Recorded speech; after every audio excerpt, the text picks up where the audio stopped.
s'agisse de canards, de dindes ou de poulets, la question de la ventilation et du chauffage d'un bâtiment avicole ne se néglige pas, car elle impacte directement les volailles et leur santé, mais aussi le confort quotidien des éleveurs. Chez Paul Chénet, au Fief Sauvin, dans le cadre de la Semaine de l'énergie, tous les intéressés étaient invités à découvrir plusieurs leviers pour économiser l'énergie. C'est le cas en particulier des échangeurs d'air. Similaire au système des doubles flux dans les maisons, l'air chaud sortant réchauffe l'air froid entrant, ce qui permet une ventilation en continu, sans condensation. Depuis février 2010, Paul Chénet apprécie la différence. C'est vrai qu'ici, il y a 2 ans, donc au mois de décembre, il y a 2 ans, il faisait assez froid. Et par exemple, il y avait -6 dehors le matin, il y avait les poussins, il avait 15 jours.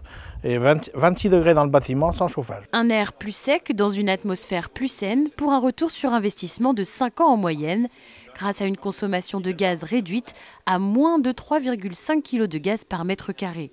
Et un concept qui devrait devenir incontournable avec la hausse du prix de l'énergie.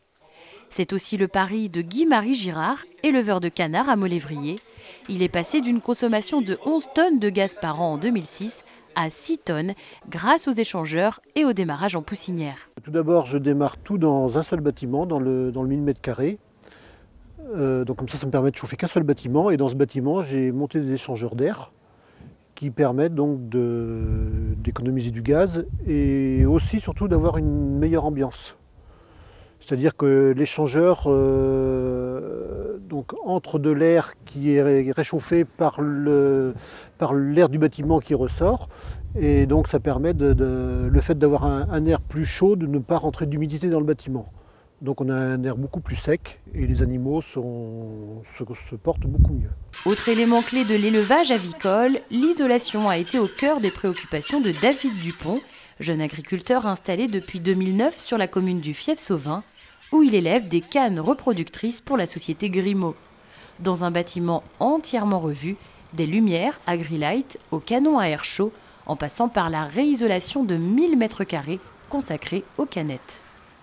Il y a beaucoup moins d'ammoniac parce que l'ammoniac on la voit moins l'été, mais des temps comme aujourd'hui, là qu'on arrive au mois de novembre, le matin c'est frais, donc ça a tendance à moins ventiler. Et c'est vrai que quand on dit le bien-être animal, mais c'est aussi le bien-être de, moi je trouve c'est aussi le bien-être de l'éleveur, parce que quand tu rentres dans des bâtiments et ça sent l'ammoniac, respirer c'est pas forcément bien. Et nous, c'est ce que je dis souvent, nous on fait que du hors-sol, on vit dans les bâtiments enfermés, mais mine de rien, on passe des heures dans les bâtiments, je trouve. Donc c'était ça, et puis après tout s'enchaîne, on améliore la ventilation, donc on améliore la qualité de litière, on améliore tout quoi. Dominique Grasset, éleveur au Mets-sur-Ève, compte 6500 m² de poulailler dans ses 5 bâtiments et s'est intéressé à la problématique du sol en adoptant une solution grand confort pour ses poulets. Je trouvais que les sols n'étaient pas facilement lavables, désinfectables ni même balayables. Et donc je voulais bétonner mes bâtiments, sauf que le béton pour les animaux c'est quand même froid et j'ai pensé à isoler mes bétons. Alors avant de les bétonner, j'ai été voir ce qui se faisait à l'extérieur et puis j'ai eu connaissance de gens qui pensaient à chauffer les planchers comme dans une maison. Et donc c'est comme ça qu'est venue l'idée, j'ai fait un premier bâtiment avec un plancher chauffant béton dans le poulailler.